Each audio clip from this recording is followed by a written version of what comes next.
Speaker صاحب، میرے خیال میں ہمیں اس سیشن کی پوری طرح اہمیت کی سمجھ نہیں ہے۔ اگر یہ ہوتی تو اسپیکر صاحب نو پلیز، میں اپوزیشن سے کنٹینیو پلیز۔ اسپیکر صاحب میں عرض کروں، یہ جو سیشن ہے اس کو صرف پاکستانی قوم نہیں دیکھ رہی، اس کو کشمیری دیکھ رہے ہیں، اسے دنیا دیکھ رہی ہے۔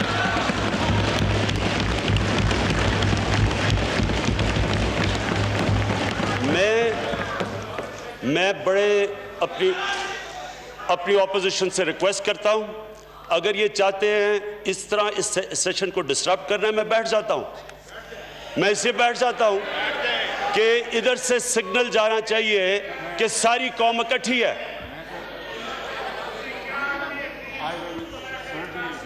جی شہباز صاحب جی، میں اپنے دوستوں سے گزارش کروں گا کہ تقریر کو ہم سنیں، اس کے بعد ہم اس کا مدلل وتھ فیکٹ جواب دیں گے انشاءاللہ۔ Thank you. جی پرائم منسٹر صاحب پلیز۔ جی اسپیکر صاحب شکریہ۔ اسپیکر صاحب،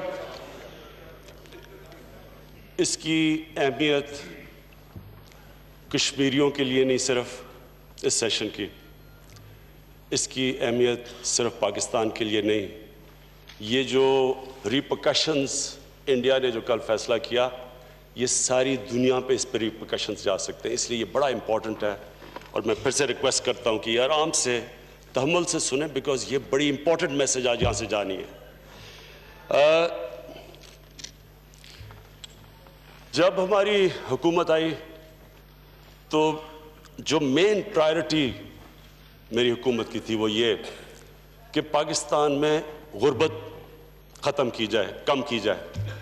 اس کے لیے ہم نے فیصلہ کیا کہ سب سے امپورٹنٹ چیز یہ تھی کہ اپنے سارے جو نیبرز تھے ان سے تعلقات ٹھیک کیے جائیں، کیونکہ جب تک ٹینشن رہتی ہے، انسٹیبلٹی رہتی ہے، اور جو ہم وار آن ٹیرر کے 15 سال سے گزرے، تو سب سے برا امپیکٹ انویسٹمنٹ پہ پڑتا ہے، گروتھ ریٹ پہ پڑتا ہے، اور غربت، لوگوں کو آپ غربت سے نہیں نکال سکتے۔ تو لہٰذا سارے نیبرز سے میں نے ریچ آؤٹ کیا، میں نے ہندوستان سے آتے ساتھ ہی ان کو کہا کہ آپ 1 قدم ہماری طرف لیں گے، 2 قدم ہم آپ کی طرف آئیں گے۔ میں نے افغانستان کو اپروچ کیا کہ جو بھی ہماری مس انڈرسٹینڈنگز ہیں ماضی کی، ہم ایک نیا چیپٹر کھولنا چاہتے ہیں۔ ایران گیا، ان سے بات کی، وہاں مسئلے تھے۔ چائنا سے تو ہمارے تعلقات ہمیشہ اچھے رہے ہیں۔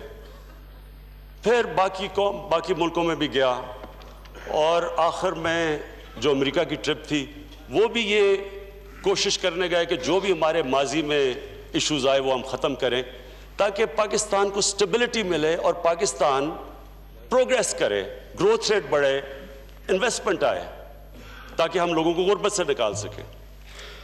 تو میں نے جب نریندر مودی سے جب شروع میں آ کے بات کی تو انہوں نے خدشات کی ظاہر کیے کہ جی ہمارے خدشات ہیں، آپ کے پاس ٹریننگ کیمپس ہیں، آپ کے پاس فلانی چیزیں ہیں۔ تو میں نے ان کو تب سمجھایا کہ ہمارے ملک میں ایک 2014 میں جب عامی پبلک سکول کا جب ایک بہت تکلیف دہ ثانیہ ہوا تھا، تو ساری پولیٹیکل پارٹیز ایک پیج پہ آ گئیں، اور ہم نے ایک نیشنل ایکشن پلان پہ سائن کیا، جس کے اندر ہم نے یہ فیصلہ کیا کہ کوئی ملیٹنٹ گروپ پاکستان سے آپریٹ نہیں کریں گے۔ میں نے ان کو سمجھایا اس چیز کا۔ اس کے بعد ہم نے کوشش کی ان سے ڈائلاگ شروع کرنے کی، اور ہم نے ریئلائز کیا کہ وہ انٹرسٹڈ نہیں تھے۔ اس کے بعد پلوامہ ہو گیا۔ جب پلوامہ ہوا تو ہم نے پوری کوشش کی ان کو سمجھانے کی کہ اس میں پاکستان کا کوئی ہاتھ نہیں تھا، لیکن ہمیں تب بھی احساس ہو گیا کہ ان کے الیکشنز تھے، اور وہ اپنے الیکشنز کے لیے انہوں نے پاکستان کو اسکیپ گوٹ بنانا تھا، اور کشمیر کی عوام کے اوپر جو ظلم ہو رہے تھے ان سے دنیا کی نظر اٹھانی تھی۔ تو انہوں نے سارے جو قدم لیے وہ لیے اس لیے اپنے ملک میں وار ہسٹیریا کریٹ کیا، صرف مقصد ان کا یہ تھا کہ پاکستان کو اسکیپ گوٹ بنائیں، اور اپنی الیکشن کے اندر یہ اینٹی پاکستان سینٹیمنٹ پیدا کر کے اور وہ جیتے. ڈوسیئر بعد میں بھیجا اور اپنے پلینز پہلے پاکستان بھیج دیے. اللہ کا شکر ہے کہ پاکستان کی ایئر فورس نے صحیح جواب دیا, اور پھر جب ان کا پائلٹ ہم نے پکڑا ہم نے فوری واپس کر دیا, بتانے کے لیے کہ پاکستان کی کوئی انٹینشن جنگ کی نہیں ہے.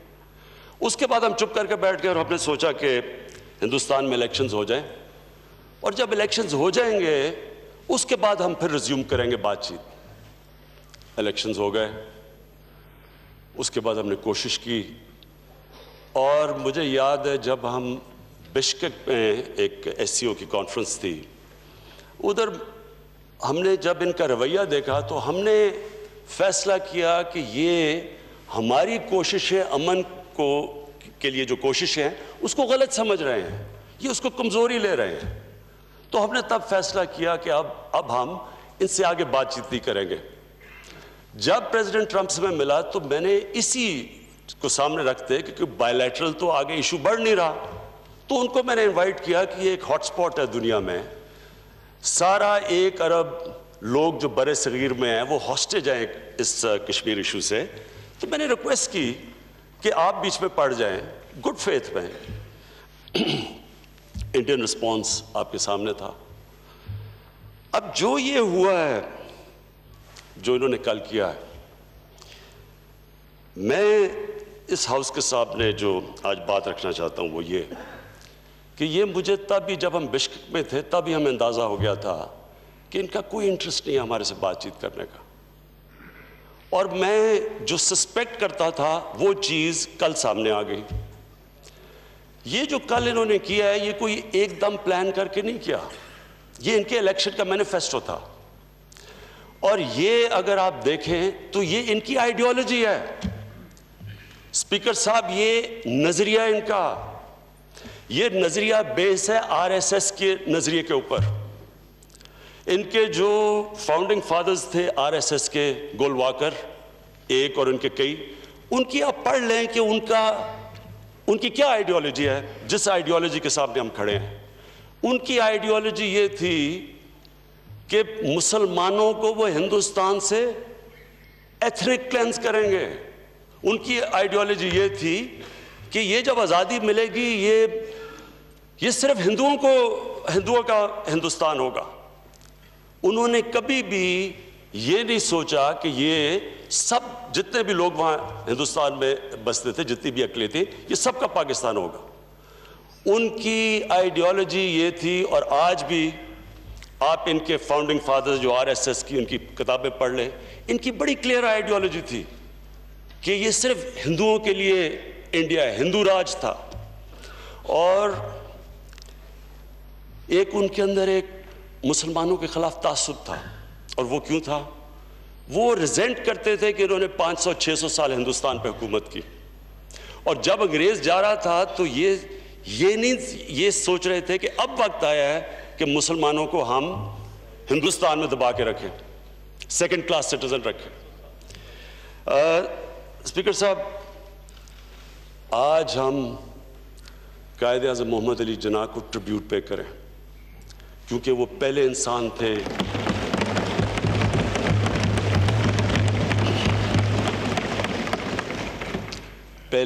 تھے جو اس آئیڈیالوجی کے تھرو دیکھ لیا انہوں نے.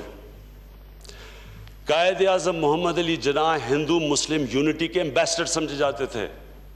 ان کی ساری زندگی ایسی تھی نہیں کہ وہ کسی کے دین یا کسی کے ریس کی وجہ سے تعصب رکھیں. قائد اعظم کی ایک پوری لائف ہمارے سامنے ہے. سمجھنے کی بات یہ ہے کہ کیسے قائد اعظم جیسا انسان جس کے لیے جو اس سب چیزوں سے اوپر تھے, وہ آزادی چاہتے تھے انگریز سے, کیا وجہ تھی کہ قائد اعظم جیسا انسان آخر میں اس نے فیصلہ کیا کہ پاکستان بننا چاہیے. اور جب آپ 1920s کے اندر قائد اعظم کی تقریریں پڑھ رہے, جب وہ علیحدہ ہوئے کانگریس سے, تو مسلمانوں کو کہتے رہے کہ تمہیں نہیں پتا کہ یہ کیا ہونے جا رہا ہے, یہ بروٹ میجورٹی کے اندر مسلمانوں کو دبایا جائے گا, تم انگریز کی غلامی کے بعد یہ ہندو راج کی غلامی کرو گے. یہ قائد اعظم کی آپ تقریریں آج بھی آپ پڑھیں, ہمیں لوگوں کو بتانا چاہیے کہ وہ کتنا بڑا ذہن تھا جو سمجھ بیٹھا تھا کہ کس طرف جا رہی ہے گیم. قائد اعظم مایوس ہو کے انگلینڈ گئے, واپس آئے, اور اگر 1937 کا الیکشن میں جو قائد اعظم کہہ رہے تھے وہ پبلک کے اندر سامنے نہ آتا, مسلمانوں کے سامنے, تو یہ پاکستان نہ بنتا.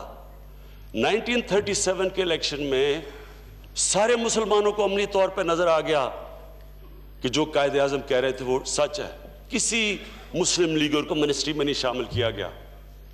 تو وہ جو ان کو خوف تھا کہ یہ ہندو راج کی طرف جا رہا ہے, اس خوف جب مسلمانوں کو آیا تو تب وہ مسلم لیگ کی طرف آئے اور تب پاکستان موومنٹ شروع ہوئی.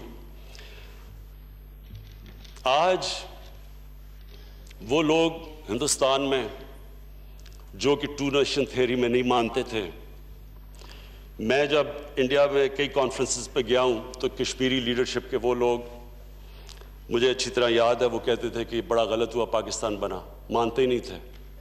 آج میں ان کے منہ سے سن رہا ہوں کہ قائد اعظم کی جناح کی ٹو نیشن تھیوری ٹھیک نکلی. آج وہ لوگ کہہ رہے ہیں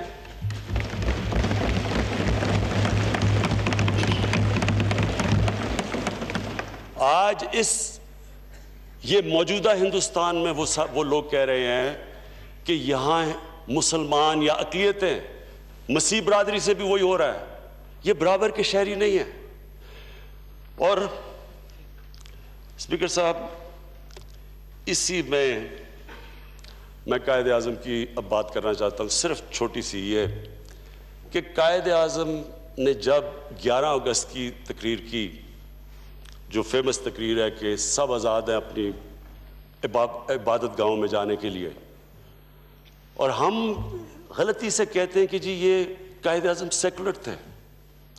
وہ جو ان کی تقریر تھی, میں یہ جو آپ کو ابھی کہنے کی کوشش کر رہا ہوں کہ یہ اصل میں دو نظریہ کیا ہیں. ایک تو نظریہ آپ کے سامنے آ گیا ہے کہ ریسسٹ نظریہ ہے, مسلمانوں کو ایکول نہیں مانتے, ہندوؤں کا وہ چاہتے ہیں ہندوستان.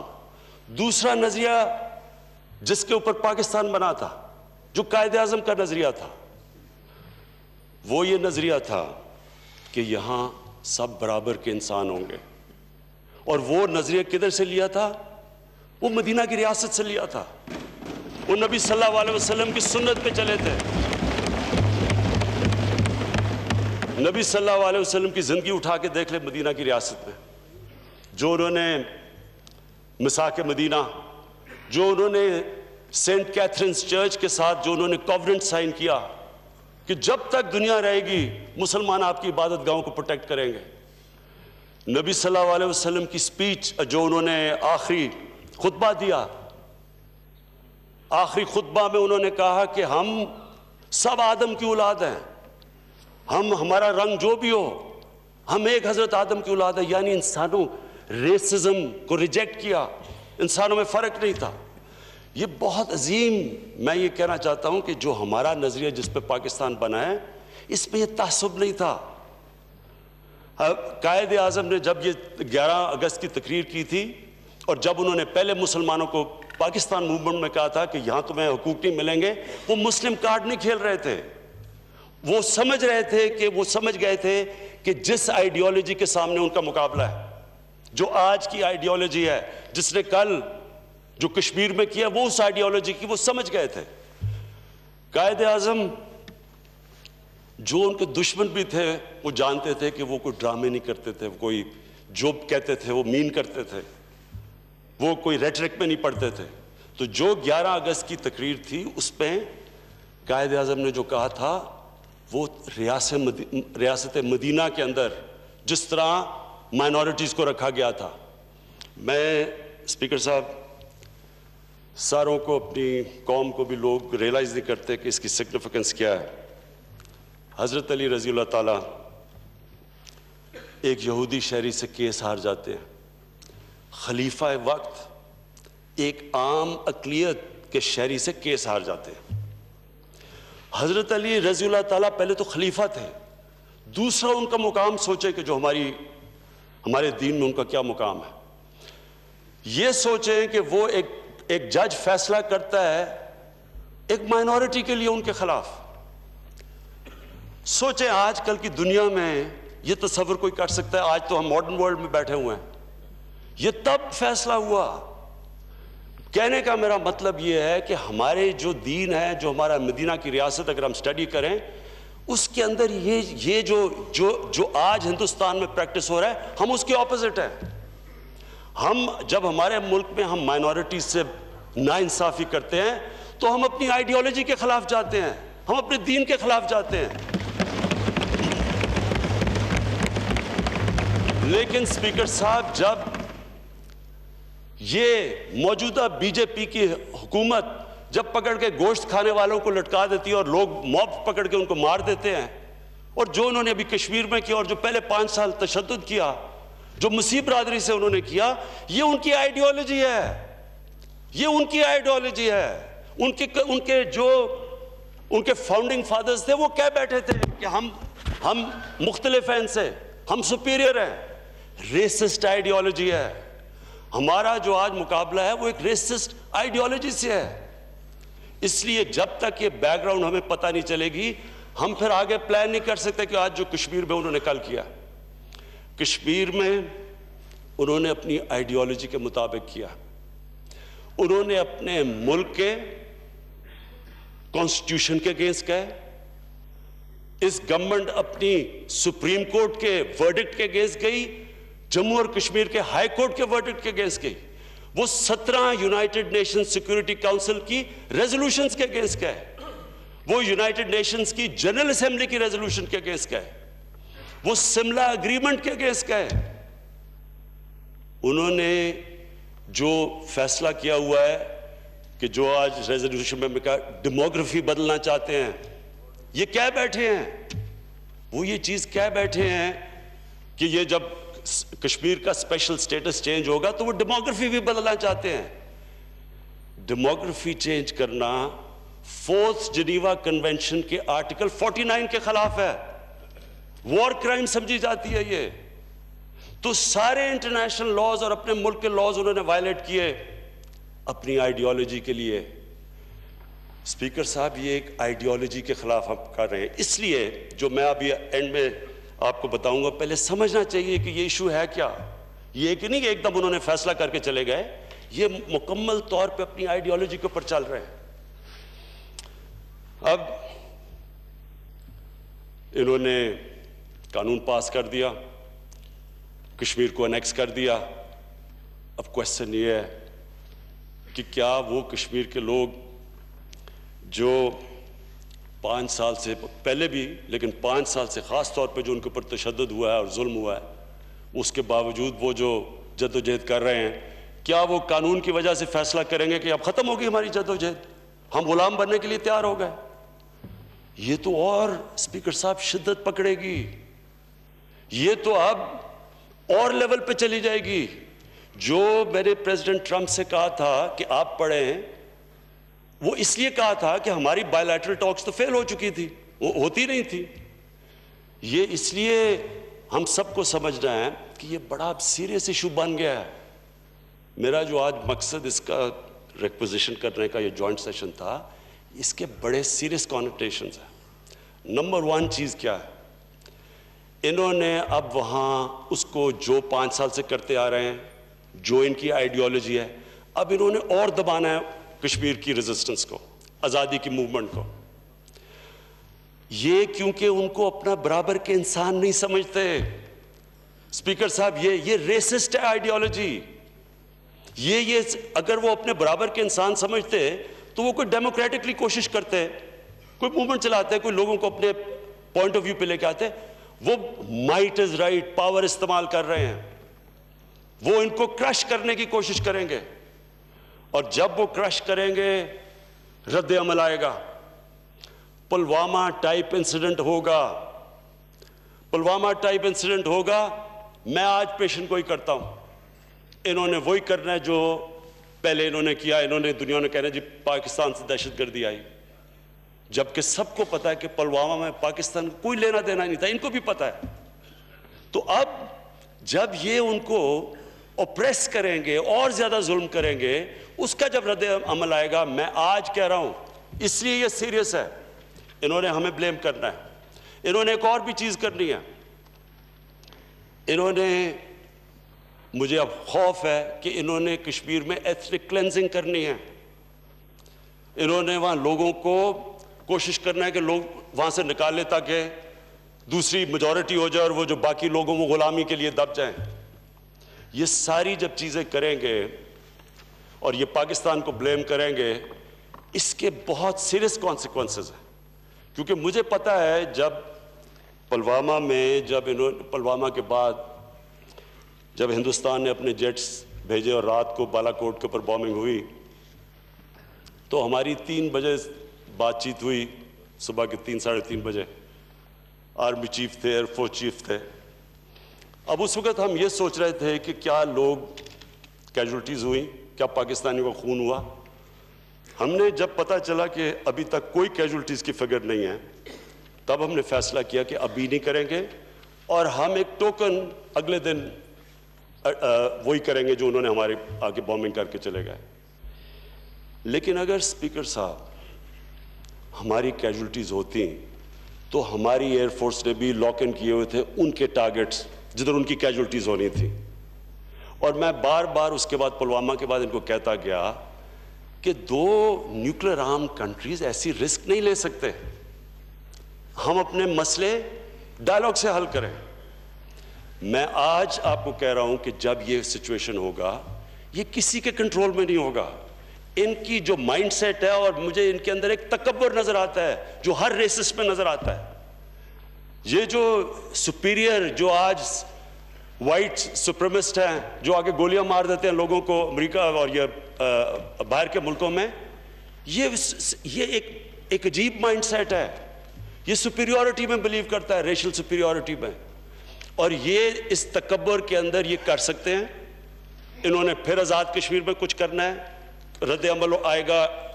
اگر ان کے آپریشن کی وجہ سے کچھ ہوا, انسیڈنٹ ہوا پلوامہ ٹائپ, انہوں نے ایکشن لینا ہے, ہم اس کا جواب دیں گے. یہ ہو نہیں سکتا کہ یہ اگر پاکستان میں اٹیک کریں گے ہم اس کا جواب نہ دیں. ہم جواب دیں گے. اس کے بعد کیا ہوگا؟ مزید وہ اور آگے بڑھ سکتی ہے, وہ بھی جواب دیں گے, ہم بھی دیں گے. اس کے بعد کیا ہو سکتا ہے؟ کنونشن وار ہو سکتی ہے. کنونشنل وار اگر ہو گئی پھر کیا ہوگا؟ 2 نتیجے ہو سکتے ہیں. وار ہمارے خلاف بھی جا سکتی ہے, ہمارے لیے بھی جا سکتی ہے. اگر ہمارے خلاف وار جاتی ہے تو پھر ہم کیا کریں گے؟ پھر اسپیکر صاحب اسی ہال میں نے کہا تھا ہمارے پاس 2 راستے ہو جائیں گے. ایک بہادر شاہ ظفر اور دوسرا ٹیپو سلطان کا راستہ. ایک راستہ وہ کہ ہاتھ کھڑے کر کے ہم ہار ماننے کی کریں گے, دوسرا راستہ ٹیپو سلطان کا کہ آخری خون کے قطرے تک ہم مقابلہ کریں گے.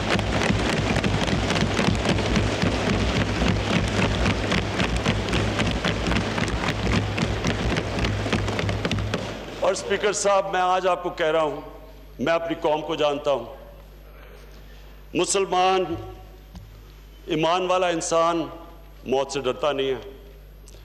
اس کو صرف اپنے رب العالمین کو خوش کرنے کے لیے وہ انسانیت کا سوچتا ہے, لیکن وہ خوف کے اوپر فیصلے نہیں کرتا. ہم اس لیے کوشش کرتے ہیں امن کے لیے کیونکہ ہمارے دین انسانیت ڈالتا ہے, ہمیں فکر ہے انسانوں کی. لیکن میں یہ سوال پوچھتا ہوں کہ اگر ہم آخری قطرے تک لڑیں گے تو وہ کون سی جنگ ہوگی؟ وہ جنگ ہوگی جو کوئی نہیں جیت سکتا. سب ہار جائیں گے وہ جنگ. اس کے امپلیکیشن دنیا پہ پڑیں گے. اب اگلا سوال یہ ہے کہ کیا یہ میں جس طرح کہتے ہیں نیوکلیر بلیک میل کر رہا ہوں؟ میں نیوکلیر بلیک میل نہیں کر رہا, میں کامن سینس کو اپیل کر رہا ہوں. Hope for the best, be prepared for the worst. کیا دنیا ورسٹ کے لیے پریپیئرڈ ہے؟ اگر یہ دوسری طرف چلی جاتی ہے تو کیا دنیا پریپیئرڈ ہے اس کے لیے؟ اس لیے یہ ٹائم ہے ایکشن لینے کا. اس لیے ہم دنیا کو اپیل کرتے ہیں کہ ایک ملک جو بلیٹنٹلی سارے انٹرنیشنل قوانین کی دھجیاں اڑا رہا ہے, جس کو فکر ہی نہیں ہے, کیونکہ اس کو پتہ ہے کہ پہلے کیا ہوا جب وہ کشمیریوں پہ ظلم کر رہا تھا. جب یو این کی بھی ایک آدھ ہیومن رائٹس پہ رپورٹ آئی, پہلے تو وہ بھی نہیں کرتے تھے. اس کے باوجود دنیا نے کچھ نہیں کیا, کوئی ان کو کچھ نہیں کہتا تھا. ان کو اور ہلا شیری ملی کہ اچھا اگر دنیا کچھ نہیں کہتی آگے گیا, اور اس لیے انہوں نے یہ ایکٹ کیا ہے. اور اگر اب دنیا نہیں کچھ کرے گی, میں آپ کو کہہ رہا ہوں کہ اس کے سیریس کانسیکوینسز ہیں. یہ اور آگے جائے گی گیم, اور یہ ادھر چلی جائے گی جدھر سب کو نقصان ہوگا, جو کوئی نہیں تصور کرنا چاہتا. اس لیے یہ ہے ٹائم ایکٹ کرنے کا. میں اس ہسٹری تاریخ کا جو یہ پیریڈ ہے, میں اس کو وہ پیریڈ سمجھتا ہوں جو ایک بہت بڑی ریسسٹ رجیم تھی, جو ہٹلر کا جرمنی تھا, جو نازی پارٹی تھی. جو یہ پارٹی ان کی حرکتیں کر رہی ہے وہ نازی پارٹی کرتی تھی. ابھی میں الیکشن کی رپورٹس پڑھ رہا تھا, ان کی پارٹی نے وہ حرکتیں کی ہیں الیکشن کے اندر جو نازی پارٹی کرتی ہے. انہوں نے جو اس وقت ہندوستان کی اپوزیشن ہے اس کو دیوار سے لگا دیا ہے, کیونکہ انہوں نے ہر چیز کی ہے, ہر وہ چیز کی ہے, کنٹرول کیا. وہ انہوں نے چیزیں کی ہیں جو کہ ہندوستان کی ڈیموکریسی کے علاوہ جو سارا ہندوستان کا کیریکٹر تھا, جو ان کے بڑے بڑے فاؤنڈنگ فادرز مہاتما گاندھی, جواہر نہرو, اس ساری سیکولرزم کو وہ ہٹ کر رہے ہیں. یہ وہ سوچ ہے, وہ آئیڈیالوجی ہے جس نے مہاتما گاندھی کا قتل کیا. یہ وہ والی آئیڈیالوجی ہے اسپیکر صاحب جس کو اگر ابھی نہ روکا گیا تو وہ جو فیمس نیول چیمبرلین کو کہتے تھے اپیزمنٹ, کہ جب سٹینڈ لینا چاہیے تھا ہٹلر کے اگینسٹ وہ نہیں رہے, اس کو اپیز کرتے رہے. اگر دنیا آج ایکٹ نہیں کرے گی, اگر دنیا جو سو کال ڈیولپ ورلڈ ہے, جو ایڈوانسڈ ورلڈ ہے, وہ اپنے بنائے ہوئے قوانین کو اپ ہولڈ نہیں کرے گی تو یہ آگے کدھر جائے گی بات؟ پھر ہم ذمہ دار نہیں ہیں. ہم اس لیے آج کھڑے ہیں یہاں سار, اور یہ سارا سیشن بلایا ہے کہ یہ ایک اس سطح پہ جا رہی ہے اب جو ساری دنیا کو نقصان پہنچا سکتی ہے. تو میں اپنی گورنمنٹ سے یہ واضح کرتا ہوں کہ ہم ہر فورم کے اوپر اس کو لڑیں گے. یونائٹڈ نیشن سیکورٹی کاؤنسل کے اوپر ہم سوچ رہے ہیں کہ ہم انٹرنیشنل کرمنل کورٹ میں کیسے یونائٹڈ نیشن سیکورٹی کاؤنسل کے ذریعے جا سکے, یہ اسٹڈی کر رہے ہیں. جنرل اسمبلی میں یہ ریز کریں گے, ہیڈز آف اسٹیٹ سے یہ بات کریں گے. ہر فورم کے اوپر میڈیا پہ اس چیز کو اٹھائیں گے, دنیا کو بتائیں گے کہ یہ جو آج ماڈرن ویسٹرن ورلڈ جن ویلیوز کے اوپر کھڑی ہے, جو وہ کنڈیم کرتی ہے ماضی میں, جس کو نازی پارٹی کا کہتے ہیں کہ جو انہوں نے ظلم کیا اور تب کبھی نہیں ہونا چاہیے, ہم پھر اس طرف جا رہے ہیں صرف اس لیے کہ زیادہ تر مسلمان, بلکہ زیادہ مسلمانوں کو نقصان ہو رہا ہے ہندوستان میں, اس لیے بدقسمتی سے دنیا رسپونڈ نہیں کر رہی. لیکن آخر میں یہ ساری دنیا کو اس ظلم کا نقصان ہوگا. کشمیر کی جو موومنٹ ہے وہ کراش ایک پارلیمنٹری لیجسلیشن سے نہیں ہو سکتی. کشمیریوں کے ساتھ سارا پاکستان نہیں, مسلمان دنیا کی آواز ہے آج. بلکہ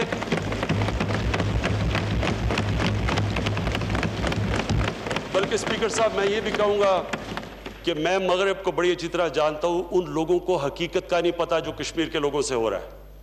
میں ذمہ داری لوں گا, میری پارٹی لے گی, ہم دنیا کے مغرب میں جا کے لوگوں کو بتائیں گے کہ جس طرح کا ظلم کشمیریوں پہ وہاں ہو رہا ہے, اور ہندوستان کے اندر اوور آل جو مائنورٹی اور مسلمانوں سے ہو رہا ہے, یہ سارے وہ ویلیوز ہیں جو ویسٹرن ورلڈ کہتی ہے کہ ہم اپہولڈ کرتے ہیں, ان کی خلاف ورزی ہو رہی ہے. اس لیے زیادہ تر ان کو پتہ نہیں ہے, ان کو ایشوز کا نہیں پتا کہ اس وقت کشمیر میں کیا ہو رہا ہے. ہمارا کام ہے دنیا میں اس کو اٹھائیں اور لوگوں کو بتائیں کہ یہ آپ ایک طرف کہتے ہیں کہ جناب نیوکلیئر کی بلیک میل نہ کرو, لیکن یہ تو آپ اگر اس کو لاجکلی فالو کریں گے یہ تو تباہی کی طرف جا رہے ہیں. یا تو یہ ایکسپیکٹ کریں کہ ہم آرام سے پاکستان قبول کر لیں جی کہ یہ بی جے پی حکومت کی سپیریئر ریشیالٹی اور ہم مان لیتے ہیں ان کو سپیریئر, وہ تو ہم مانیں گے نہیں. تو جب وہ نہیں مانیں گے تو دوسرا کورس تو کولیشن کا ہے, اور وہ پھر سے میں ریپیٹ کرتا ہوں وہ صرف یہاں سب کانٹیننٹ تک نہیں اس کا افیکٹ جائے گا, وہ ساری دنیا کا اس کے اوپر افیکٹ جائے گا. شکریہ.